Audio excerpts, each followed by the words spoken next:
নমস্কার বন্ধুরা, রিয়া কিচেনে সবাইকে স্বাগতম। আজকে রান্না করছি ইঁচড় চিংড়ি।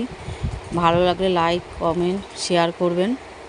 প্রথমে ইঁচড় কেটে নিয়েছি আর নুন দিয়ে তেল দিয়ে ভিজিয়ে রেখেছি, ইঁচড়টা যাতে কালো না হয়। এবার সিদ্ধ করে নেব। ইঁচড় সিদ্ধ করা হয়ে গেছে। এরপর নিয়ে নিচ্ছি টমেটো, আদা, কাঁচা লঙ্কা, তারপরে নিয়ে নিচ্ছি আলু। এরপর চালমগজ দিয়ে পেস্ট করে নেব। এখানে মশলাটা পেস্ট করে নিয়েছি চিংড়ি মাছ নুন হলুদ মাখানো রেখে দিয়েছি, ভাজবো এখন।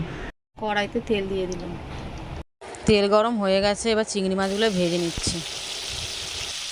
হয়ে গেছে, তুলে নিচ্ছি। এবার জিরা, গরম মশলা, তেজপাতা। এবার আলু ভেজে নিচ্ছি। এবার দিয়ে দিচ্ছি 1 চামচ লবণ, হলুদ। এরপরে দিয়ে দিচ্ছি লঙ্কার গুঁড়ো, 1 চামচ দিয়ে দিচ্ছি জিরের গুঁড়ো। পেস্ট করা মশলাটা দিয়ে দিচ্ছি। মশলাটা ভালো করে কষিয়ে নিয়েছি, তেল ছেড়ে গেছে। এবার ইঁচড়টা দিয়ে দেবো। সিদ্ধ করা ইঁচড়টা আবার দিয়ে দিলাম।